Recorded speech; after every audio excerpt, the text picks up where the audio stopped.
Hello friends, welcome to on my channel. मेरा नाम है ध्रुव और आप देख रहे हैं द लर्नर्स कम्युनिटी। आज की वीडियो में हम बात करने जा रहे हैं सिक्स्थ सेमेस्टर के एजुकेशन सब्जेक्ट के बारे में, जो कि स्किल एनहेंसमेंट कोर्स के अंतर्गत आता है। आपके सब्जेक्ट का नाम है एजुकेशन मीडिया इन एजुकेशन। आज की वीडियो में हम यूनिट 1 के पार्ट 4 को डिस्कस करेंगे।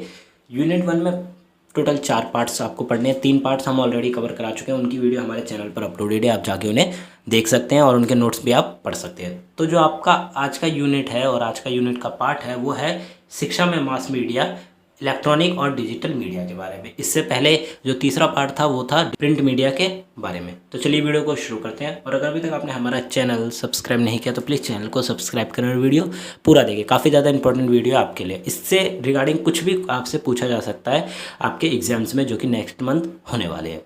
तो जो आपका ये आज का चैप्टर है, इसमें हम देखेंगे मास मीडिया के क्षेत्र में जो इलेक्ट्रॉनिक और डिजिटल मीडिया का क्या उपयोगिता है उसके बारे में अध्ययन करेंगे। तो इसमें टोटल 4 इंपॉर्टेंट चीज़ें आती हैं, वो है रेडियो, टेलीविज़न, फिल्में और इंटरनेट और वेब। ठीक है, तो जो इलेक्ट्रॉनिक और डिजिटल मीडिया है उनमें 4 चीज़ें आपको पढ़नी है: रेडियो, टेलीविज़न, फिल्में और इंटरनेट और वेब। सबसे पहले हमारा टॉपिक आता है, वो आता है रेडियो का। तो देखिए, प्रौद्योगिकी और तकनीक के विकास में इलेक्ट्रॉनिक के क्षेत्र में क्रांति ला दी। ठीक है, प्रौद्योगिकी मतलब टेक्नोलॉजी, और जो टेक्निक्स हैं तकनीक, उसने क्या करा, इलेक्ट्रॉनिक के क्षेत्र में क्रांति ला दी और लोगों के जीवन को बहुत स्तर तक आसान बना दिया। सबसे आम माध्यम रेडियो है। ठीक है, तो मास मीडिया का आप कह सकते हैं, इलेक्ट्रॉनिक के क्षेत्र में मास मीडिया का सबसे सीधा सा माध्यम वो है रेडियो।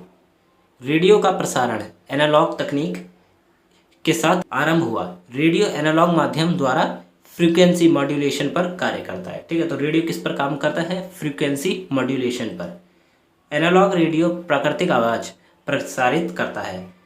डिजिटल तकनीक के आ जाने से अब डिजिटल रेडियो उपलब्ध है तथा यह रेडियो डिजिटल मोड पर कार्य करता है। ठीक है, जब उस शुरुआत में एनालॉग के ऊपर आया था रेडियो, उसके बाद जब डिजिटल हो गया सब कुछ, तो डिजिटल मतलब इलेक्ट्रॉनिक के रूप में भी एक रेडियो आने लग गया जो कि डिजिटली काम करते हैं।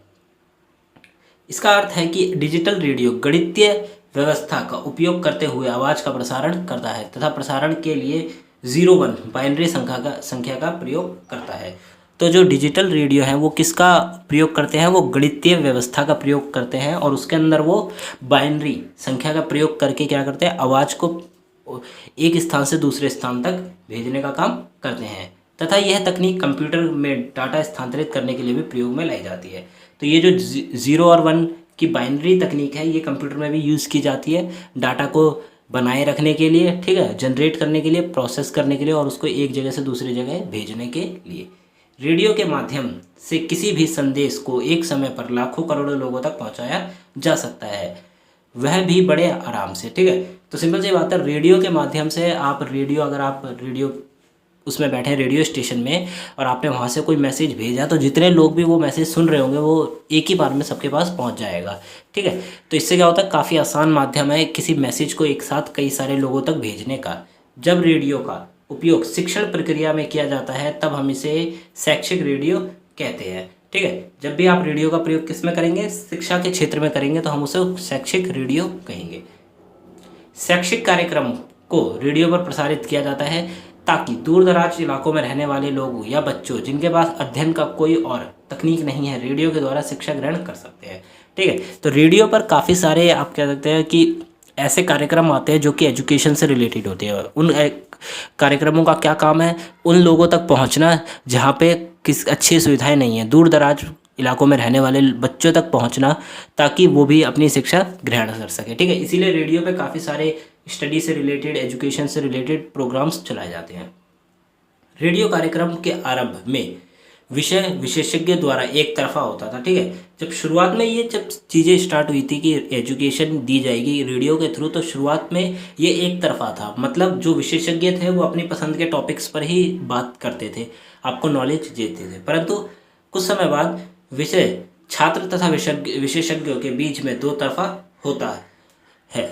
ठीक है, उसके बाद क्या हुआ, कुछ समय बाद जो विशेषज्ञ है जिनके पास नॉलेज है और जो स्टूडेंट है जिनको नॉलेज चाहिए, ठीक है, अब ये बाद में 2 तरफा हो गया। इन दोनों के बीच में वार्तालाप होती थी और उसके बाद स्टूडेंट को जो नॉलेज चाहिए वो वहाँ से भेजते थे।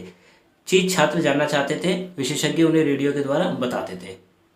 प्रथम विश्व युद्ध ने रेडियो को बहुत ही ज़्यादा प्रचलित बना दिया। फर्स्ट वर्ल्ड वॉर ने जो कि हुआ था आप कह सकते हैं 1915 के आसपास, ठीक है, 1915 से 1920 के आसपास ये हुआ था।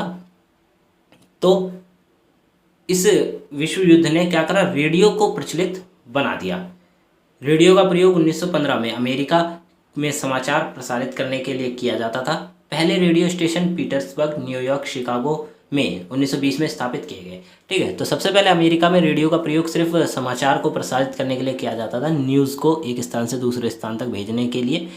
और इसका जो पहला रेडियो स्टेशन है वो पीटर्सबर्ग, न्यूयॉर्क, शिकागो में 1920 में स्थापित किया गया था, जिसका काम क्या था, समाचारों को लोगों तक पहुंचाना, खेल समाचार तथा अन्य कुछ कार्यक्रम प्रसारित करना था। भारत में ऑल इंडिया रेडियो को 1936 में स्थापित किया गया था और दैनिक समाचार बुलेटिन का इसने आरंभ किया।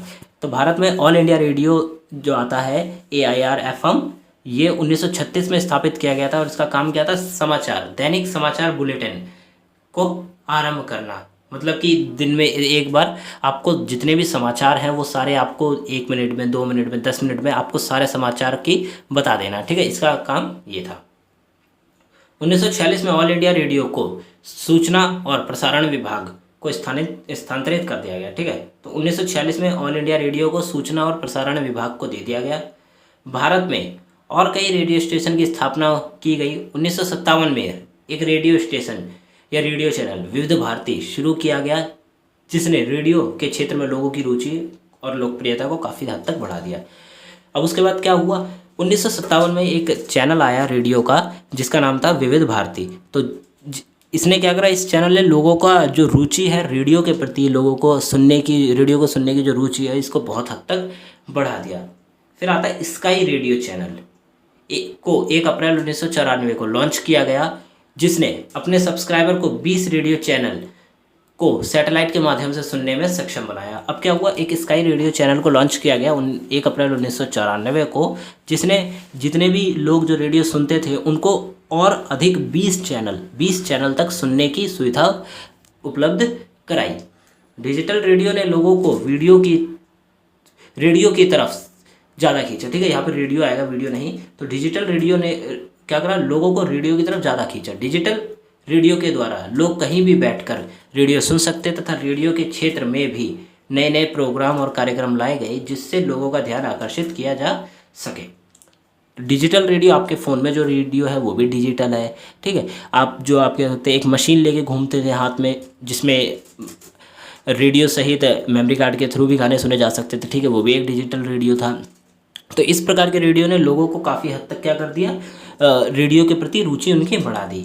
और तो और रेडियो में नए नए प्रोग्राम लाए गए, जिससे लोग ज़्यादा से ज़्यादा रेडियो को सुने। उदाहरण के लिए डिमांड पर क्या करा जाते थे, ब्रॉडकास्ट किए जाते थे। आजकल आप रेडियो ब्रॉडकास्ट सुनते होंगे। ठीक है, कि कुछ लोग आए, उन्होंने अपनी लाइफ स्टोरी बताई, कई सारी चीज़ों पे बात करी, तो वो ब्रॉडकास्ट कहलाता है।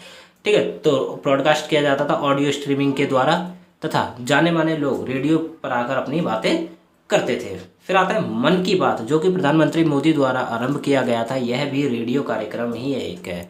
ठीक है, आप जो कि मन की बात, जो कि काफ़ी ज़्यादा न्यू है, प्रधानमंत्री मोदी द्वारा इसको क्या करा गया था, प्रस्तुत किया गया था। और रेडियो पर ये जो मन की बात है ये आता था। अब आता है शिक्षा में रेडियो का क्या महत्व है, या फिर रेडियो का क्या उपयोग है। रेडियो पर प्रसारित किए जाने वाले कार्यक्रम और प्रयोगों पर लागत कम आती है तथा लोग रेडियो पर कार्यक्रम आसानी से प्रसारित कर पाते हैं। अब रेडियो पे जो की जाती है वो लागत काफ़ी कम होती है। एक मूवी बनाने या फिर उसको आप कह सकते हैं कि किसी छोटे से ऐड बनाने में, ठीक है, किसी सूचना को भेजने में जो लागत लगती है वो बहुत कम लगती है रेडियो पे। आपको आना है रेडियो स्टेशन पे, बस उनको बता देना है, वो आपका जो मैसेज है वो भेज देंगे। तो इस प्रकार की जो लागत है वो काफ़ी कम है। और रेडियो कार्यक्रम की भी लागत काफ़ी कम होती है अगर हम टीवी पे दिखाए जाने वाले कार्यक्रमों को देखें तो। अगर कक्षा में टीचर अनुभवी नहीं है तो रेडियो एक अच्छा माध्यम है अध्ययन करने का। ठीक है, तो अगर आपका टीचर या फिर आपके कक्षा में जो टीचर है वो अनुभवी नहीं है, तो आप क्या कर सकते हैं, रेडियो के माध्यम से भी अपना ज्ञान प्राप्त कर सकते हैं। रेडियो एक अच्छा माध्यम है अपनी मातृभाषा के अध्ययन तथा रेडियो पर और भी बहुत सारी भाषाओं के कार्यक्रम आते हैं जिससे लोग अपने क्षेत्रीय भाषा को भी सुन पाते हैं। अब रेडियो एक काफ़ी अच्छा माध्यम है अपनी मातृभाषा को याद रखने का। ठीक है, रेडियो आपका जो क्षेत्र का रेडियो है वो उसी के आधार पर आपको सुनाई देगा। तो इससे क्या होगा, आपको अपनी मातृभाषा, आपको अपने क्षेत्र की जो भाषा है वो याद रहेगी। और तो और रेडियो में हर क्षेत्र की अपनी अलग अलग भाषाओं पर क्या आते कार्यक्रम आते हैं। रेडियो के द्वारा कमज़ोर छात्र अपने अध्ययन कर सकते हैं, उन्हें कहीं भी बाहर जाने की आवश्यकता नहीं होती। रेडियो पर जो कमज़ोर छात्र है उन्हें कहीं बाहर जाके पढ़ने की बजाय रेडियो से भी पढ़ाया जा सकता है। छात्र रेडियो पर बहुत सारी चीज़ें सुन सकते हैं और सीख सकते हैं, जैसे राजनीतिक बातचीत, विज्ञान संबंधित चीज़ें, विज्ञान के सिद्धांत आदि, वैज्ञानिकों के सिद्धांत आदि। ठीक है, तो रेडियो के थ्रू आप काफ़ी सारी चीज़ों को सुन सकते हैं, जैसे पॉलिटिकल स्पीचेस हो गई या फिर कई सारे जो पॉलिटिकल डिबेट्स हो गई, ये आप सुन सकते हैं। विज्ञान के रिलेटेड काफ़ी सारी चीज़ें बताई जाती हैं वैज्ञानिक शो में। ठीक है, और वैज्ञानिकों के सिद्धांत जो उनके थ्योरीज हैं उनके बारे में भी डिस्कशन होता है, तो ये सब आप रेडियो पे सुन सकते हैं। तो ये सारे पॉइंट्स आपको अपने रेडियो के, अगर आपका क्वेश्चन आता है तो रेडियो के ऊपर आपको लिखने हैं। फिर आता है आपका टेलीविज़न, मतलब टीवी। टेलीविज़न के माध्यम से दृश्य और आवाज़ दोनों एक समय पर प्रसारित किए जा सकते हैं तथा दर्शक एक समय पर सुख तथा देख सकते हैं, सुन तथा देख सकते हैं। ठीक है, तो टेलीविज़न में क्या है, सिर्फ टेलीविज़न में एक एक्स्ट्रा फीचर है कि आप उसको सुनने के साथ साथ देख भी सकते हैं। टेलीविज़न द्वारा, यहाँ पे एलिवेशन है, ये हिंदी में लिखने की गलती है, बाकी आपको नोट जो हमारी वेबसाइट है वो आपको बिल्कुल सही मिलेंगे, तो आप वेबसाइट पे जाके नोट को स्टडीज़ कर सकते हैं। तो टेलीविज़न द्वारा शिक्षक कार्यक्रमों के प्रसारण को शैक्षिक टेलीविज़न कार्यक्रम कहा जाता है। टेलीविज़न पर जो भी कार्यक्रम प्रसारण होता है, ठीक है, शिक्षा का, उसको क्या कहते हैं, शैक्षिक टेलीविज़न कार्यक्रम। रेडियो की तरह ही टेलीविज़न का भी प्रयोग कई प्रकार के कार्यक्रमों के लिए किया जाता है। जैसे रेडियो पर बहुत सारे कार्यक्रम आते हैं, उसी प्रकार टीवी पर भी अलग अलग टाइप के कार्यक्रम प्रसारण किए जाते हैं ताकि लोगों के मनोरंजन के हिसाब से वो अपना कार्यक्रम देख सके। जैसे शैक्षिक कार्यक्रम, खेल के समाचार, ठीक है, अन्य सभी प्रकार की चीज़ें। टेलीविज़न कार्यक्रमों का सबसे बड़ा लाभ यह है कि छात्रों को पुरस्कृत किया गया दृश्य को देखने के माध्यम से प्रत्यक्ष अनुभव प्राप्त होता है। ठीक है, तो छात्र जो चीज़ें देखते हैं वो जल्दी सीखते हैं एट द प्लेस ऑफ सुनना। ठीक है, अगर सुनते हैं तो छात्र सीखते हैं, परंतु अगर वो सुनते सुनते उस चीज़ को देख लेते हैं तो उससे क्या होता है, उनकी जो मेमोरिंग पावर है वो काफ़ी हद तक बढ़ जाती है। ठीक है, तो ये एक ज़्यादा फीचर है स्टूडेंट्स के लिए। रेडियो और टेलीविज़न दोनों विभिन्न प्रारूपों में तैयार किए जाते हैं, जैसे बातचीत, चर्चा, डॉक्यूमेंट्री, प्रश्न उत्तर, ड्रामा, प्रदर्शन, प्रयोग आदि। ठीक है, तो ये सब आप कह सकते हैं कि रेडियो और टेलीविज़न पर अलग अलग प्रकार के कार्यक्रमों के टाइप है। फिर आता है टेलीविज़न का आविष्कार जॉन लॉगी बेयर्ड ने 1925 में लंदन में किया था। इसके बाद दुनिया के पहले वर्किंग टेलीविज़न का निर्माण 1927 में फिलो टायलर फ्रेनवर्थ ने किया था, जिसे 1 सितंबर 1928 को प्रेस के सामने पेश किया गया। पब्लिक ब्रॉडकास्टिंग 1940 में हुई थी। तो टीवी का जो आविष्कार है, टेलीविज़न का जो आविष्कार है, वो सबसे पहले 1925 लंदन में हुआ था। किसके द्वारा? जॉन लॉगी बेयर्ड द्वारा। उसके बाद एक वर्किंग टेलीविज़न का निर्माण 1927 में हुआ था फिलो टायलर फ्रेनवर्थ के द्वारा, जो कि 1 सितंबर 1928 को प्रेस के सामने, मीडिया के सामने प्रस्तुत किया गया। और उसके बाद पब्लिक ब्रॉडकास्टिंग 1940 में आरंभ हुई थी। भारत में जो टेलीविज़न केंद्र है वो 5 सितंबर 1959 को प्रसारित हुआ। प्रसारण की सीमा 40 किलोमीटर तक रखी गई और कार्यक्रम 20 मिनट के लिए सप्ताह में 2 बार प्रसारित किया जाता था। अब भारत में जो टेलीविज़न का केंद्र है वो 5 सितंबर 1959 को आप कह सकते हैं कि बनाया गया, ये स्टार्ट हुआ और प्रसारण का जो क्षेत्र रखा गया। ठीक है, आप सपोज करिए ये एक एरिया और यहाँ पे एक स्टेशन है, ठीक है, तो इसके आसपास का 40 किलोमीटर के एरिया में प्रसारण होगा। और दूसरा 20 मिनट के लिए सप्ताह में, वीक में 2 बार प्रसारण किया जाएगा। 1970 के दशक में इस अवधि, जो 20 मिनट की अवधि है, इसको बढ़ाकर 3 घंटे कर दिया गया, जिसमें समाचार, सूचना, मनोरंजन कार्यक्रम शामिल किए गए थे।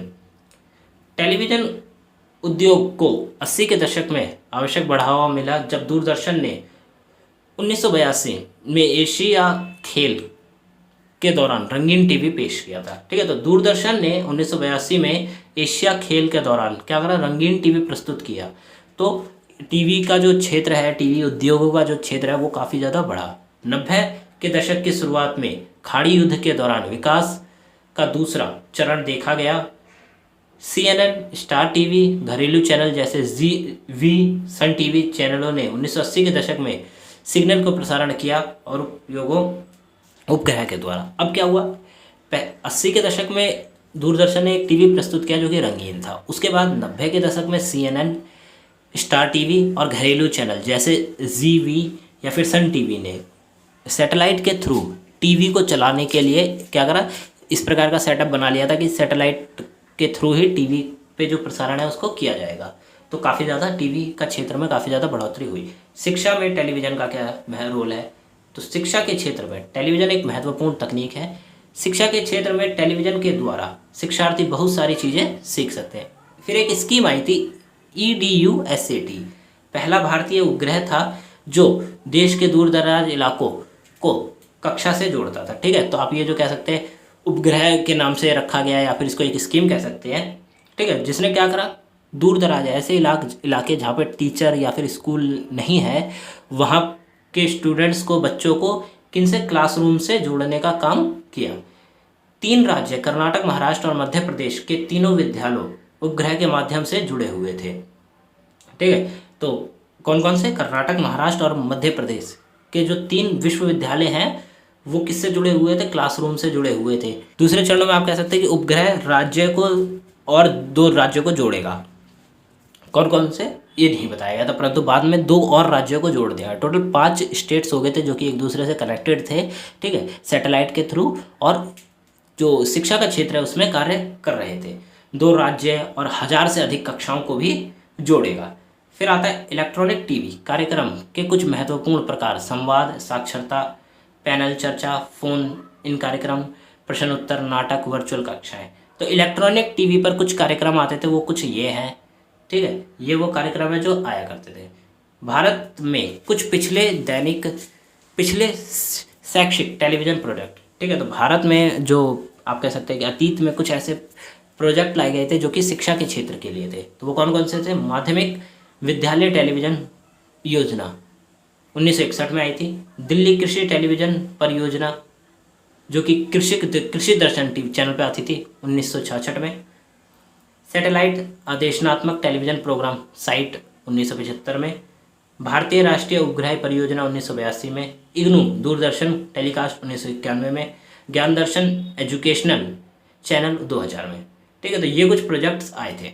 हाल ही में शुरू किए गए कुछ प्रोग्राम, हाल ही में कुछ ऐसे प्रोग्राम शुरू किए गए जो कि शिक्षा के क्षेत्र में काफ़ी ज़्यादा बढ़ोतरी लाए। कौन कौन से, श्याम प्रभा 34 DTH चैनल का एक समूह है जो उपग्रह सैटेलाइट का प्रयोग करके 24 घंटे 7 दिन के आधार पर उच्च गुणवत्ता वाले शैक्षिक कार्यक्रमों का प्रसारण के लिए समर्पित है।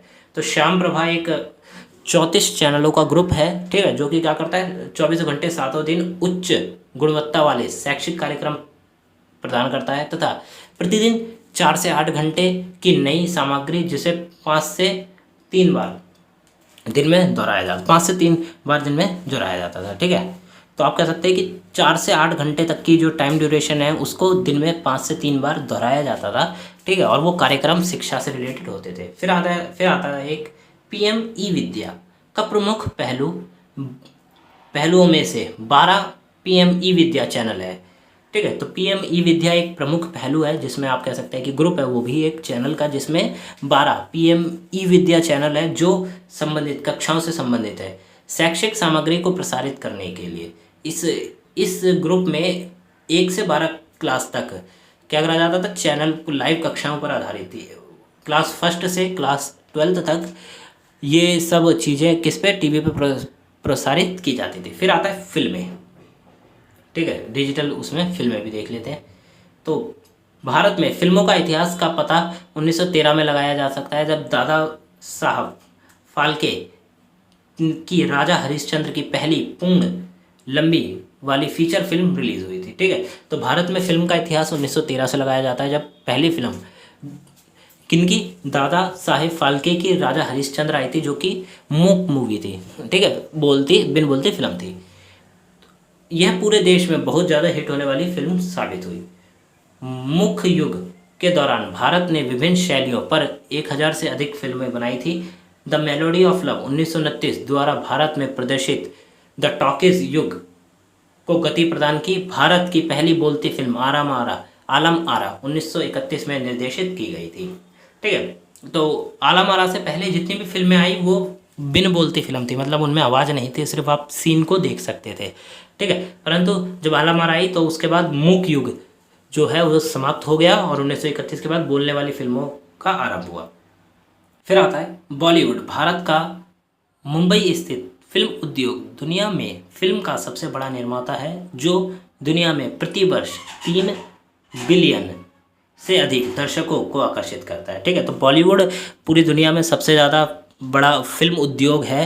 ठीक है, जो कि मुंबई में स्थित है और ये क्या करता है, प्रतिवर्ष 3 बिलियन से अधिक लोगों को आकर्षित करता है। भारत में बड़े स्तर पर अलग अलग क्षेत्रों के आधार पर, अलग अलग भाषाओं के आधार पर फिल्मों का निर्माण किया जाता है। ठीक है, तो भारत में क्षेत्र के हिसाब से, ठीक है, वहाँ की बोली के हिसाब से फिल्मों का निर्माण किया जाता है। अब देखिए शिक्षा में फिल्म का क्या उद्योग क्षेत्र है।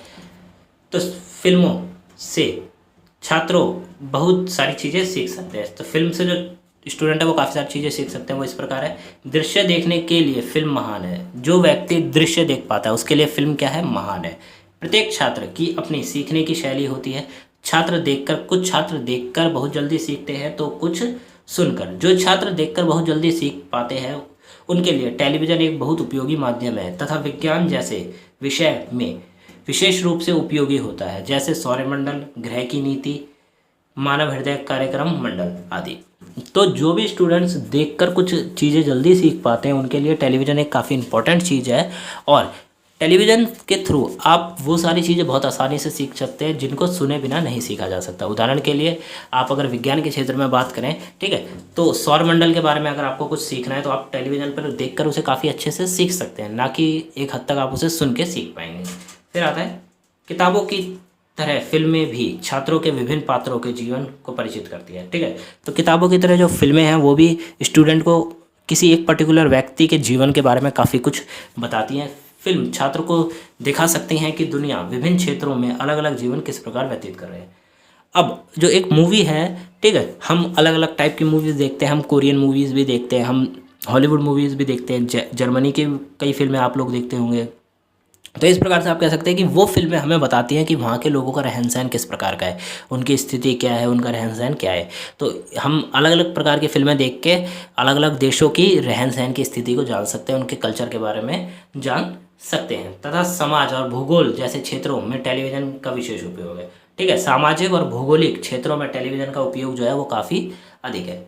छात्र फिल्मों के द्वारा ही समाज तथा पर्यावरण चिंता जैसे मुद्दों से परिचित हो पाते हैं, जैसे पर्यावरण संरक्षण, जैव विविधता, वायु प्रदूषण को कम करना, वर्षा जल संचयन को प्रोत्साहित करना, अन्यथा अन्य उद्देश्यों को बनाए रखना। ठीक है, तो फिल्मों के द्वारा ही जो आप कह सकते हैं कि एक समाज की, ठीक है, जो प्रॉब्लम्स हैं, एक पर्यावरण की जो प्रॉब्लम्स है वो आप जान पाते हैं। कौन कौन सी प्रॉब्लम हो सकती हैं, पर्यावरण संरक्षण, जैव विविधता, वायु प्रदूषण को कम करना, जल संचयन, इन सब जैसी प्रॉब्लमों को आप फिल्मों के द्वारा देखकर काफ़ी अच्छे से समझ सकते हैं। फिल्मों के द्वारा छात्र ऐतिहासिक चीज़ों के बारे में भी ज्ञान प्राप्त कर पाते हैं तथा फिल्मों के माध्यम से ही छात्र को इतिहास की जानकारी हो पाती है, जिन क्षेत्रों के बारे में वह किताबों से नहीं पढ़ सकते। ठीक है, तो फिल्मों के द्वारा ही आप जो हिस्ट्री है वो समझ सकते हैं, आप अपने देश की हिस्ट्री भी समझ सकते हैं तथा फिल्मों के द्वारा ही आप किसी और देश की भी हिस्ट्री को जान सकते हैं।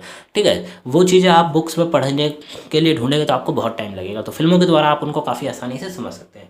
विदेशी फिल्मों के माध्यम से छात्र अलग अलग प्रकार की भाषाएँ सीख सकते हैं, जैसे हॉलीवुड फिल्में देखकर इंग्लिश या फिर जापानीज़ फिल्में देखकर जापानी भाषा सीख सकते हैं। फिर आता है इंटरनेट और वेब, काफ़ी इंपॉर्टेंट है। इंटरनेट डिजिटल इलेक्ट्रॉनिक्स का एक महत्वपूर्ण अंग है। डिजिटल इलेक्ट्रॉनिक तकनीक 0 और 1 के रूप में डाटा को जनरेट, स्टोर, प्रोसेस और ट्रांसमिट करने का काम करती है। अब डिजिटल इलेक्ट्रॉनिक की जो चीज़ें हैं वो क्या करती हैं, किसी भी डाटा या फिर किसी भी इंफॉर्मेशन को स्टोर करती हैं, ठीक है, जनरेट करती हैं, मतलब उसको बनाती हैं, स्टोर करती हैं, प्रोसेस करती हैं और ट्रांसमिट करने का काम करती हैं। इस काम के अंतर्गत एक चीज़ आती है, वो है स्ट्रिंग, एक कोड के रूप में काम करती है। ठीक है, स्ट्रिंग एक कोड होता है या फिर आप कह सकते हैं एक सेट ऑफ स्टेटमेंट होता है जो कि कंप्यूटर लैंग्वेज में लिखा जाता है। ठीक है, और वो प्रयोग करता है डाटा, वो प्रयोग किया जाता है डाटा को मेंटेन करने के लिए। 1980 के दशक की शुरुआत में माइक्रो प्रोसेसर के आविष्कार, यहाँ पे अधिकार नहीं है, आविष्कार के साथ कंप्यूटर का आकार काफ़ी कम हो गया तथा पर्सनल कंप्यूटर लोगों के कार्यालय तथा उपयोग करने के लिए उपलब्ध हो गए। ठीक है, तो यहाँ पे जो अधिकार लिखा हुआ है, यहाँ पे आपको आविष्कार लिखना है। ठीक है, तो माइक्रो प्रोसेसर का आविष्कार हुआ और उसके बाद कंप्यूटर का साइज छोटा होता चला गया समय के साथ साथ, और लोगों के पास पर्सनल कंप्यूटर्स हो गए। आजकल हर किसी के पास पर्सनल कंप्यूटर है, पर्सनल लैपटॉप है, ठीक है, पर्सनल फ़ोन है। तो ये सारी चीज़ें किस पे काम करती हैं? डिजिटली काम करती हैं। कंप्यूटर का उपयोग गेम खेलने, वर्ड प्रोसेसिंग, खाता विवरण बनाने के लिए किया जाता है। कंप्यूटर दुनिया में कहीं भी और कहीं अन्य कंप्यूटर डिजिटल जानकारी भेजने के लिए सुसज्जित नहीं थे। तो जब कंप्यूटर का निर्माण हुआ उस समय कंप्यूटर पूरी दुनिया में कहीं भी इंफॉर्मेशन सेंड नहीं कर सकता था। ठीक है, वो इंफॉर्मेशन लोकली उस कंप्यूटर के हार्ड ड्राइव में सेव रहती थी। परंतु जब मॉडेम का आविष्कार हुआ, ठीक है, मॉडेम इंटरनेट का एक माध्यम है, तो मॉडेम के आविष्कार के साथ ही दुनिया भर के लोगों ने क्या करा? इंटरनेट, किस चीज़ को सेट कर लिया? इंटरनेट को। इंटरनेट पे वो लोग आ गए। Video game, online video game खेलना और ऑनलाइन जितनी भी गतिविधियां हैं वो मॉडेम के द्वारा की जाने लगी। 1980 के दशक में इंटरनेट को नेशनल साइंस फाउंडेशन संयुक्त राज्य अमेरिका द्वारा विकसित किया गया था। इसको 3 भागों में बांट दिया गया था। ठीक है, ये जो जितने भी आपको मैं चीज़ें पढ़ा रहा हूँ, पॉइंट्स, ये सब आपकी बुक्स में उपलब्ध हैं, तो आप बुक्स से भी पढ़ सकते हैं। तो 1980 के दशक में इंटरनेट को नेशनल साइंस फाउंडेशन के द्वारा संयुक्त राज्य अमेरिका में विकसित किया गया और इसको 3 भागों में बांटा गया। पहला जो भाग था वो है एक कंप्यूटर कोड जो कि संदेश को एक विशेष व्यक्ति तक भेजने में सक्षम था। ठीक है, कंप्यूटर कोड। उसके बाद आता है इंटरकनेक्टिंग कंप्यूटर की एक श्रृंखला जो कि इन संदेशों को विश्व में कहीं भी भेजने के लिए कार्य कर सकती है। ठीक है, तो आप कह सकते हैं ये एक कोड है। ठीक है, और ये कंप्यूटर का क्या है? काफ़ी सारे कंप्यूटर का एक कलेक्शन है। और उसके बाद आया मॉडेम। मॉडेम एक माध्यम है, आप समझ सकते हैं ये एक मॉडेम है। ठीक है, तो ये जो मैसेज है ये मॉडेम के होते हुए किसी भी कंप्यूटर तक जा सकता है। ठीक है, तो इस प्रकार से आप कह सकते हैं कि मॉडेम के माध्यम से किसी भी कंप्यूटर कोड को किसी और कंप्यूटर पर भेजा जा सकता है। और ये मॉडेम ने क्या करा? मॉडेम ने डिजिटल संदेश भेजने वाले नियमित एनालॉग टेलीफोन लाइन का उपयोग करता था। मॉडेम क्या करता था? टेलीफोन लाइन का उपयोग करके डाटा को एक स्थान से दूसरे स्थान तक सेंड करता था। विश्वविद्यालय और निजी कंपनियों ने कार्यालयों के लिए इंटरनेट का महत्व समझा और बड़ी संख्या में कंप्यूटर खरीदना आरंभ कर दिया। इंटरनेट का उपयोग करके किए गए कार्य अन्य कार्यों की तुलना में बहुत कम लागत पर और अधिक प्रभावी होते थे और इनके द्वारा यात्रा या फिर फ़ोन कॉल का जो खर्च था वो बच गया। अब क्या हुआ? लोगों ने इंटरनेट के महत्व को समझा। यूनिवर्सिटीज़ ने, जो प्राइवेट कंपनीज़ हैं, उन्होंने इंटरनेट का महत्व समझा और उसके बाद उन्होंने क्या करा? पर्सनल कंप्यूटर्स खरीदना चालू कर दिया और इंटरनेट को उससे जुड़वा दिया। अब क्या हुआ? जो खर्चा आता था लोगों का किसी और काम को करने में, वो अब काम कंप्यूटर के द्वारा हो रहा है, तो वो क्या होता था? काफ़ी कम लागत पर हो जाता था। सपोज करिए एक मैसेज है, ठीक है, उस मैसेज को किसी कंपनी तक भेजना है, तो कंपनी तक भेजने के लिए या तो आप उसको डाक के थ्रू भेज सकते हैं, ठीक है, पोस्ट के थ्रू, उसमें टाइम लगता, या फिर आप किसी व्यक्ति को भेजेंगे जो कि लेके जाएगा, तो इसमें भी काफ़ी ज़्यादा खर्च था। परंतु जब कंप्यूटर आ गया तो कंप्यूटर के आने के बाद ये चीज़ काफ़ी आसान हो गई। CRN के शोधकर्ता ने हाइपरलिंक का आविष्कार किया। ठीक है, CRM के जो शोधकर्ता उन्होंने हाइपरलिंक का आविष्कार किया और हाईलाइट किए गए शब्द को या चित्र को क्लिक करने पर उपयोगकर्ता को किसी अन्य फाइल से जोड़ता था। ठीक है, तो आपने भी हाइपरलिंक सुनी होगी, जो हम लिंक प्रोवाइड करते हैं आपको, ठीक है, किसी टेक्स्ट के अंदर, वो क्या कहलाती है? हाइपरलिंक कहलाती है। किसी टेक्स्ट पे आप क्लिक करते हो और किसी और पेज पे पहुंच जाते हो, वो हाइपरलिंक है। ठीक है, तो हाइपरलिंक का आविष्कार हुआ और हाईलाइट किए गए किसी भी टेक्स्ट को किसी भी एक दस्तावेज या फिर किसी भी अन्य फाइल से जोड़ देते थे। HTML का उपयोग वेब पेज की संरचना, सामग्री और लेआउट बनाने के लिए किया जाता था, परिभाषित करने के लिए किया जाता है और यह उपयोगकर्ता से छुपा होता है तथा केवल वेब पेज बनाने वाला ही उसे देख सकता है। तो HTML जो है वो किसी भी वेबसाइट को बनाने, वेब पेज को बनाने के लिए यूज़ किया जाता है और उसको केवल वही लोग देख सकते हैं जिसने उन्हें बनाया है, क्योंकि ये आपको सामने से नहीं दिखता, आपको अपने ब्राउज़र के अंदर जाके देखना होता है। इंटरनेट प्रणाली का एक मुख्य पहलू वर्ल्ड वाइड वेब है। वर्ल्ड वाइड वेब को पढ़ते में जो आपका पता है उसमें टाइप करके किसी भी दस्तावेज को लिंक के लिए प्रयोग की सामग्री में लाया जा सकता है। तो क्या होता था, www, आपने देखा होगा किसी भी वेबसाइट के आगे www डॉट वेबसाइट का नाम लिखा होता था, फिर .com होता था। तो ये जो www है ये वर्ल्ड वाइड वेब कहलाता है, ठीक है। और इसको किसी भी एड्रेस के आगे लिखा जा सकता है और उसको एक क्या बनाया जा सकता है, हाइपर लिंक, या फिर आप कह सकते हैं एक पर्टिकुलर जगह से जोड़ा जा सकता है, जिससे पता चलता है कि विश्व चलित रूप में लिंक कर दिया गया। अब उसके बाद क्या होता था, www लगाने के बाद वो एक लिंक बन जाता और उसके बाद आप उसको कहीं भी दे सकते हैं, शेयर कर सकते हैं, ताकि लोग उस डॉक्यूमेंट पर पर्टिकुलरली पहुंच जाएं। वर्तमान में इंटरनेट बहुत सारी कंपनियां कार्य कर रही है। इंटरनेट के लिए बहुत सारी कंपनियां कार्य कर रही हैं, जैसे social media, e commerce, online education, online games जैसी कंपनियां, ठीक है। तो एजुकेशन जैसी कंपनियां क्या कर रही हैं, काम कर रही हैं। सोशल मीडिया कंपनी जैसे कि social media networking site Facebook, Instagram, Twitter, LinkedIn इस क्षेत्र में प्रमुख हैं। तो आप कह सकते हैं कि सोशल मीडिया की जो साइट्स हैं वो भी इंटरनेट के थ्रू ही हैं, ठीक है, इंटरनेट पे ही काम कर रही हैं। और ई कॉमर्स कंपनी अमेज़ॉन हो गया, फ्लिपकार्ट हो गया, ठीक है, ये जो कंपनियां, ये ई कॉमर्स कंपनियां भी इंटरनेट पर ही काम कर रही हैं।